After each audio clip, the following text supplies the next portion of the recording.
So loud. All right. So first off, we want to say thank you to everyone who auditioned. We had a good time yesterday with that.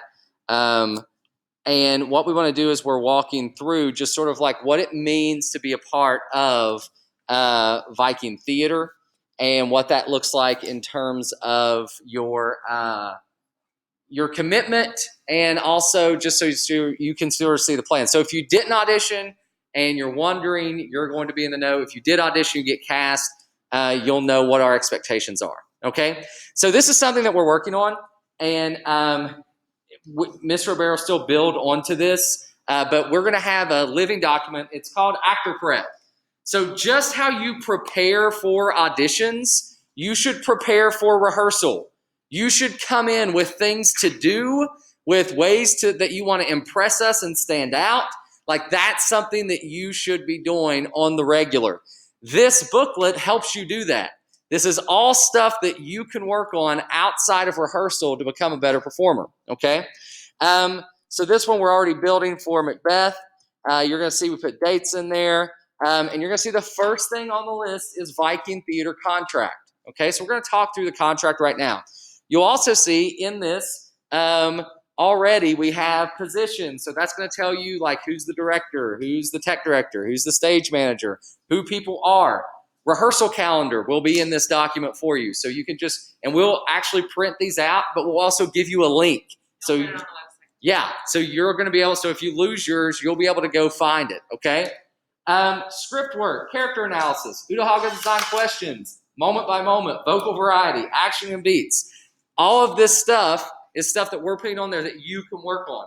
We also have warm-ups. So those of you that are new, Ms. Robert has like some specific warm-ups that she phrases and stuff. You can go ahead and learn them before you even come in. And then there may be specific ones for Shakespeare that she throws in here just so you can be familiar with, okay? Today, we're not going through everything. We're just going to talk about the contract, okay? So why do we have a Viking theater contract? Well, because you're not going to rise above minimum expectations, all right? You will only rise above typically to the expectation. You'll never exceed someone's expectations. Like it's very hard to exceed our expectations, but we're setting the bar high and saying, this is what we expect out of people who are part of Viking theater when they are in here with us, okay? So we're just going to talk through them real quick, and you're going to see these, especially the character ones, are going to come back from some of our thespian officers, not today, but as the year goes on. So character, I will use words to build others up for the good of the show. All right, who's been a part of a show before, a theater show? All right, keep your hand up if you've heard people trash talk the directors, other actors, or backstage people. Now raise your hand if you're that person. Thank you, Miguel. If you are that person, you're the reason I have the contract. So we want to make sure that we don't, anybody can be a critic. Anyone can trash talk. And we get that. And we live in a world that's all about trash talk and, being mean. And a lot of times the reason we trash talk is not actually because of that other person. It's because we wish that we were better and we're mad that we're not. And so we make ourselves feel better by talking bad about other people, okay? So what we're asking you to do is commit to using your words to build others up for the good of the show. And if you don't feel like doing that, just don't use your words. Like that's the other thing. I promise you, I will not, there have been people who have not been cast because of their attitude. Your talent will only take you so far. Your attitude will make the difference. All right, I will accept others even in their perceived limitations. This goes to the idea of, you ever work with someone that's frustrating as all get out? And it doesn't help a lot of times to say, you're frustrating me, right? Or to yell at someone. So the idea is we're going to create an accepting atmosphere, okay? I will share grace when others fail. So those of you who have acted before, how about anyone in here in athletics? Yeah? How hard is it when you're part of a team and someone else isn't getting it and everyone else is? Like it can be frustrating, right? And so you have a choice. Sometimes we yell at that person, okay? But a lot of times you should leave the yelling to the coach, all right? And then other times you need to be a person that shares grace and understand people are going to mess up. People are going to fail, especially if someone feels like crap. Like you don't need to just pile on, okay? I will be an encourager for the company. Now, all these are intrinsic. They're inside. They're character things that we ask people to do. If you can't do these things, we just ask you to be quiet, okay? Or be an actor. I'll be inclusive of the whole cast. We're not going to make cliques. I'll be grateful for the part I receive. Now, we've talked about this before. If you audition for a Viking theater show and you don't tell us before that you're not accepting a part and you quit, you go on Viking theater probation for a year. If you are in a show and you're in rehearsals and you quit, you go on Viking theater probation. What does that mean? It means we're not going to cast you for a whole year. Now, you have a choice at that point that you can just quit theater, or you can work hard and change your attitude and realize that it doesn't matter what role you get as long as you get to be part of what we're doing. And that's the thing that we want everyone to know. Yes? Yes, thank you. That's a good question. Tell me your name. Thank you. So if you have a reason that you quit, okay, something happens in life beyond your control, okay? So something that greatly changes how much time you can give to something. You get your quarantine for 2 weeks, and it's like that is nothing you can control, right? And so that is something we can do. What you can't do, and I'll give you an actual example, okay? I can give this example. It's been a year. So, had a kid in a show, and he comes to me the week before we perform and says, hey, my dad just got tickets to the Houston Astros New York Yankee Game 6 in Houston. So I'm going to have to miss Saturday's performance. And so then I say, well, no, you're not, because you made this commitment first. And I believe commitment is important. And so I need to talk to your parents. And so then I let the parents know, like, our expectation is this. If he quits, we will not cast him for a whole year. He'll be on probation, and he doesn't get to perform at all in any show this weekend. Like, he's out of every show. Because if I'm having someone learn lines in a week to take his part on Saturday, they get his part on Friday and on Thursday. Like, it's not. And so in a case like that, I don't have grace, okay? Because we're a team, and if one person is missing, it matters. But in a case like someone gets sick, a life-altering thing happens, you fail a class, then those are things that we have to just talk through. And there's always room for grace. There's always room to talk. But this is where we start with our expectations. Does that answer your question? Yes. Do I seem unfair a little? Because it's okay if you think that. Because you should think that. It's hard. Commitment is hard. Next, I will not speak negatively towards the casting of the show in public places. Justice has favorites. That's why this person got cast. He just doesn't like me. I cast people I don't like all the time. Okay? This is a thing again. Don't take your bitterness over not getting cast and let it disqualify you from getting to be part of other things, okay? And you can feel negative. I'm not saying don't feel. You can be upset. I'm just saying practice self-control. And then talk at home. And never write it down. Never put it in a text message. I will promise you, there is no one in here you can trust. Okay?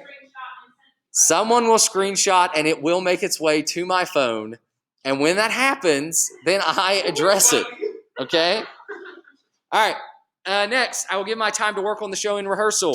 Next, I will give my time outside of rehearsal to study my script, memorize my lines, and know the show to make sure my part is done with excellence. It's a time commitment. You don't just work on theater or choir or athletics. You shouldn't just be doing stuff when you're at a rehearsal or a practice. You should be putting in the work to make it excellent. I will treat rehearsal with respect and focus I will speak. I will treat rehearsal with respect and focus on the show and my part in it. I'm reading that wrong. I will treat rehearsal with respect and focus on the show and my part in it. That's what I was trying to say. So the idea here is, again, rehearsal, the show, sacred place. Nothing outside of this room matters for the hour and a half that we're in the room rehearsing. Okay? And so we ask you to put life on hold and come in here. And the big thing is, for us, like, yes, this is serious, but it's play. We do all of this so we can foster an atmosphere where we get to play and create and have fun while doing it. I will speak with hopefulness and confidence about the outcome of our show. Okay, who's been in a middle school show that was horrible? You can be honest. You can be honest. Like, you were like, hey, I was really frustrated at times. Okay. I know. I've been in those shows too. I was in some of those shows in high school. Probably was in some of those shows in college, okay? I know that we get frustrated, okay? And I'm sure, who's been in a high school show that's been horrible? Okay? Like, you're like, this is horrible. And then you wear the shirt on the day of. So, I'm just playing. I didn't want it, so. Last year I directed a show called The History of Tom Jones, and I think I was the only person that thought it was funny, and I thought it was hilarious. It made me laugh every night, but I have a very peculiar sense of humor, I think. Like, one of the things we did was, this is Trace, if you don't know Trace. We had Trace, like, just walk through scenes with no lines for no reason and act like he was getting ready to speak, didn't speak, and run away. And I thought it was hilarious. I think everyone else was just confused. All right. Yes. It's like when I'm on the ground about to get beat by a man, and then Trace just walks in and he's like, Yeah, you've gotten beat 3 times. Dead silent. And then Justice is like, so we all have times that it's hard to speak about and be hopeful and confident about our show. What we don't want is to say our show sucks, okay? One is, you don't know if the show's good. Actors are not the ones who get to determine whether a show is good or not. It's the audience. We do it all for the audience. They get to tell us it's good. There have been shows that I've directed and things I've done that people love, and I'm like, really? Because I didn't love it. I didn't think we were good tonight, right? But that's okay, because if an audience loves it, we're good. I will work towards a successful production. I will push myself as an actor technician to learn. Gosh, I'm an idiot. I will push myself as an actor / technician to learn the skills needed to perform. When I'm frustrated or challenged, I will speak to a director before speaking about my frustrations to a company member. I will talk to the directors, not about them, okay? I will talk to someone who's helpful. If you guys need help in a show, you're probably not going to go to a cast member and get the actual help you need, right? If you need help in life, a lot of times your peers, as great as they are, aren't the ones that can help sort of think through wise decisions of how to sort of steer. And so we go to people who are a little bit older, maybe a little bit separated from it, and can give us advice. The same is true when we do it in theater. And I will seek to be the one who knows the way, goes the way, and shows the way as a leader in this production. Oh, I got bars. Okay, speaking of bars, cell phones. So, thank you. Cell phones. So we're moving from character. So those are all the things we want you to be. Expectations are, this is what we want you to do when it comes to rehearsal. Put your cell phone up, leave it on silent. We don't have cell phones out during rehearsal. If you're rehearsing in class on things, put them up. You guys are too connected. You are too plugged into cell phones. You don't need them 24/7, as I have an Apple Watch on with cell phone service. We don't need it, okay? So we put them away, and we put technology away when we're doing it, okay? You want to know why? I'll give you my number one reason why. I was in a performance. We were doing a show about Robin Hood, and this was in East Texas. And there was a car wreck during our show, and a student died that was connected, that students in my cast knew. There was nothing we could do during that show. Like, there was nothing that was going to be done in that moment. A mom texted her daughter, and this was the girl's, like, one of her best friends, hey, your friend just died in a car wreck. Texts her daughter in the middle of a show, and the girl, who should have had her phone up, was in the dressing room, heard her phone go off, and checked it, okay? Now, I'm not being heartless. There's just nothing that you could do in that show in that moment. And so we separate from technology, we separate from the outside world, and then when it's over, we embrace it again. I rewrote. It was my most Shakespearean moment. I rewrote the play because the girl couldn't act and she was made Marian. So I'm rewriting backstage and saying, "Hey, go say this. Hey, go." And we got through a show. At the end of the show, we gathered the whole cast in the room, and I told them what happened. And everyone starts crying and freaking out, and it was one of the worst moments as a teacher I've ever had. And so the answer is we keep cell phones off. We keep the outside world. If a parent needs you, they will drive up. They will know where we are, or they will message us.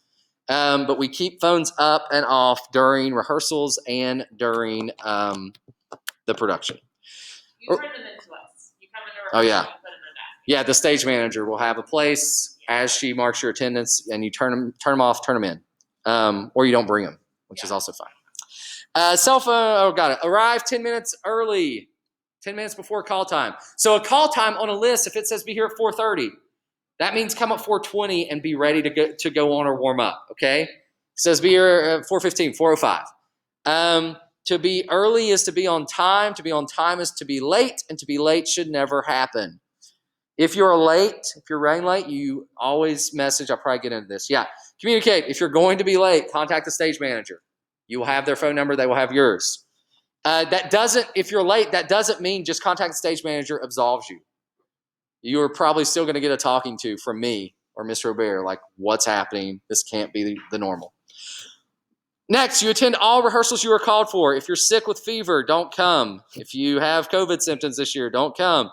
If you just don't feel well, like, oh, I'm tired, I'm a little nauseous, still be at rehearsal, unless it's contagious, okay, or COVID.